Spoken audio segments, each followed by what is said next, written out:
Sound recording and God's Own Country take two. Boom! Ha!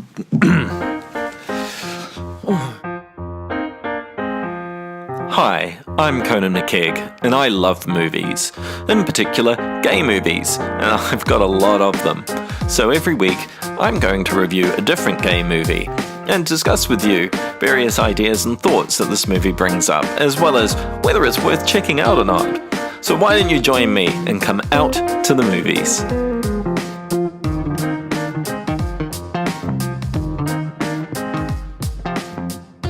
Hi, welcome back to Out to the Movies. So last week I mentioned that this week's review was going to be about the movie that I enjoyed most that came out in the last year. So we had Love, Simon, which was the mainstream gay movie that came out to quite a popular reception, and then Call Me By Your Name, which was more of an art house indie film. Probably not really indie, but definitely an art house film, and that was extremely popular too. So I've got what I felt was the next sort of big thing to come out, and my favourite, God's Own Country. Now, God's Own Country is a British gay film by I believe, first-time director, Francis Lee, who I actually had the fortune of being present to the filming of this here in the showing of this at Wellington at the Embassy Theatre, where Francis was present to do some Q&A, and we learned quite a lot of interesting little factoids about the film. The story of God's Own Country is about Johnny Saxby, who's a young farmer working in northern England, in a community that's very much about people who are kind of a bit stoic. It's not that they don't care about each other, it's just that generally you don't talk too much about your emotions. Everyone just kind of just knows each other. So what this means is that he lives in a community that is very surly, and Johnny's clearly not happy. But Johnny's also clearly gay, and he's not subtle about this. I think some people mistakenly read the character as being in the closet, but Johnny is not.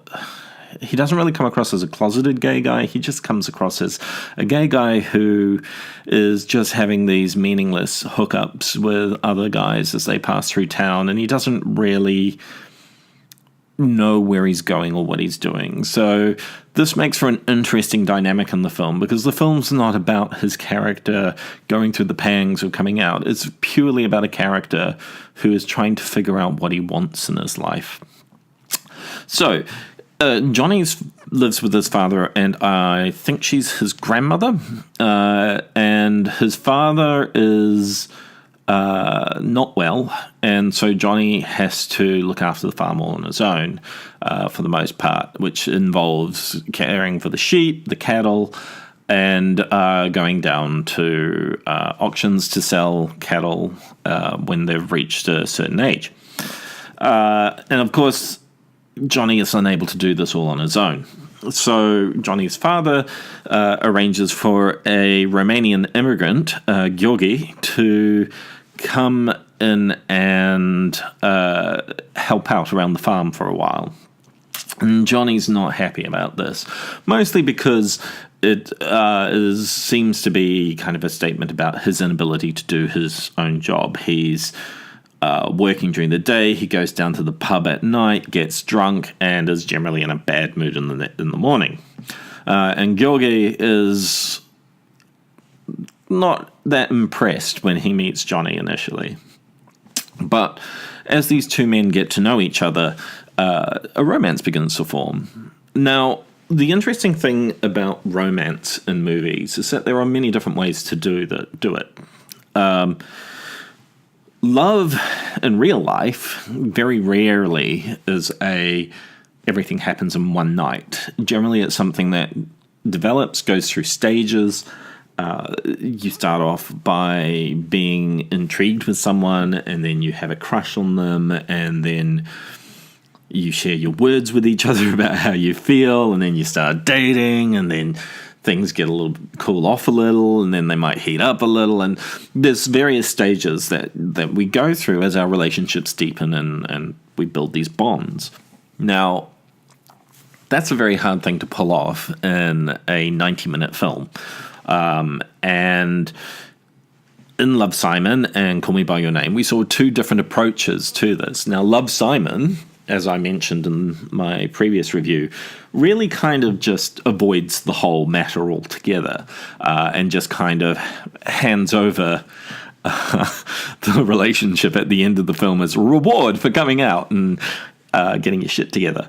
Call Me By Your Name just kind of has things fall into place and really just focuses on that initial rush of romance. It doesn't really explore the relationship beyond the initial stages. What God's Own Country does really well is that it actually shows us a developing and growing relationship that evolves over the course of the film without ever feeling rushed, but at the same time without feeling like you're going to be sitting through a decades-covering epic. And in fact, the film really only covers a fairly short period of time, but it manages to make everything feel natural. And I think this is something that's really interesting to explore about the differences between a lot of British film and a lot of American film. So in American film, generally there is a focus on very polished-looking aesthetics, and having lots of rich colors, strong color grades. I mean, if you look at Call Me By Your Name, everything is just gorgeous and looks like it's a postcard. British film often goes for more of a authentic look. There's more of a focus on showing us a landscape for what it is. Which isn't to say all British film does that, but a lot of particularly artistic British film tends to be this more kind of really grounded style, and that's definitely apparent in God's Own Country. We never really presented these characters in a heightened manner that you'll often see in other films. This is very traditional British film style, where we kind of see the characters with their warts and all on display for a lot of it. And it's also a lot more raw to view. Their sex scenes are not shy. They're well shot. They're not pornographic. But British films tend to be, yes, that's a butt, move on. And that makes for something that's really interesting when you watch this film, because I feel that the way that God's Own Country deals with the kind of sexual, physical behavior of the two characters compared to Love, Simon and Call Me By Your Name's shying away from showing us anything too graphic, really brings us more into the intimacy of the moment. We are there throughout the development of Johnny and Georgie's relationship, and it's sometimes uncomfortable, and it's sometimes awkward, and it's sometimes just beautiful. And this is how I feel a love story needs to be told. It needs to be kind of more a bit of a push and pull, more of a not just playing one note forever. So that's an interesting thing about God's Own Country. The flaws of the film, I find it really hard to actually flaw this movie. I think this is the thing that I love about it. And I admit I'm biased because I did love this movie, and it does a lot of things that I really appreciate. I think if I was to look for any flaws, I had the benefit of being at a Q&A with the director, kind of explaining his vision and explaining the world that the story sprang from. So I think maybe to some people who are not familiar with that culture or community, there may be some nuances missed. I think it can be a bit confronting for some viewers. Again, we don't really see a lot of anything, but it is quite graphic, and it's in what's implied a lot of the time. And I think it can be possible for people to not immediately warm to the characters. Johnny is initially quite a prick, but in my view, his evolution throughout the film is exactly what kept me staying there, was seeing him become a better person. And he becomes a better person through his own choices. Not because someone tells him you must be a better person, but because he realizes that the things that go wrong in his life are the things he has made happen. And that's something that's very rare in films. Often we see when two people are falling in love in a movie, the relationship saves one person by making the other person kind of lay down ultimatums and so on. But that doesn't happen in God's Own Country. An ultimatum never really gets laid down. Instead, the harsh truth of the consequences of decisions and actions gets presented, and then characters make decisions based on that information. And as such, there's just such a touching authenticity to the whole story. And that's what really appealed to me about God's Own Country, and why this is a film I watch over and over and over again, because there are genuine moments here that just touch me. And this is what a romantic love story is about. It's not about the fact that the two characters are men. And at no point in the movie is it really a story about, oh my God, they're gay, they can't be together. That doesn't really come into play in this. This film could have worked with a heterosexual couple. The story wouldn't need many changes. And that's kind of a testament to it, is that it manages to be gay, but it also manages to be universal.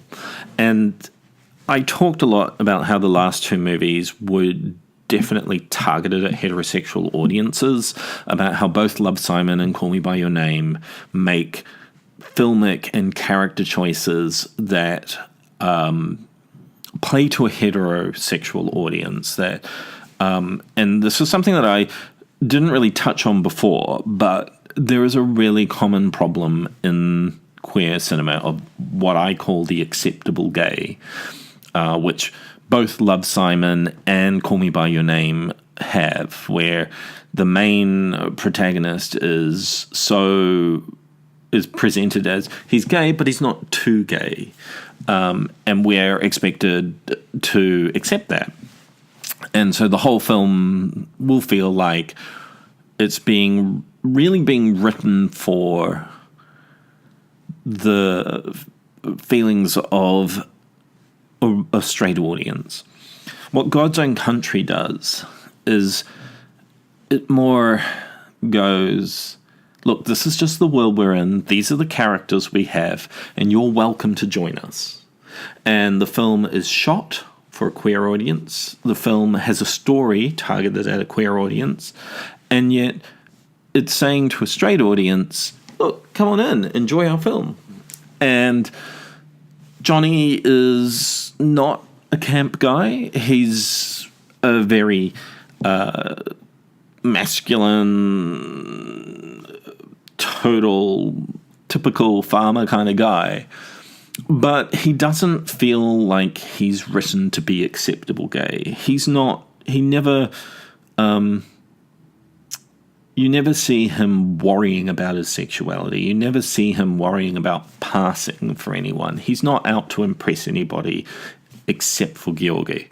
So that changes the dynamic because he's not a straight acting character. We're just presented these two characters as they are and just accept them.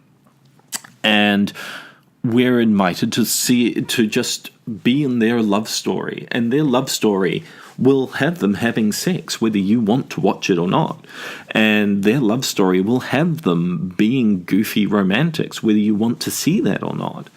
And I love that. I love that this film is just, it's just gay. It's there. It reminds me a lot of Weekend, which does the same thing, where it says, look, we're not going to drift the camera away because you might be uncomfortable with seeing a naked man. We're not going to have our character talk about how, he doesn't want to be too gay because that's not good. We just have a character who just says, look, I'm gay, and I'm going to be gay, and I'm going to do gay things, and you can either watch that or not.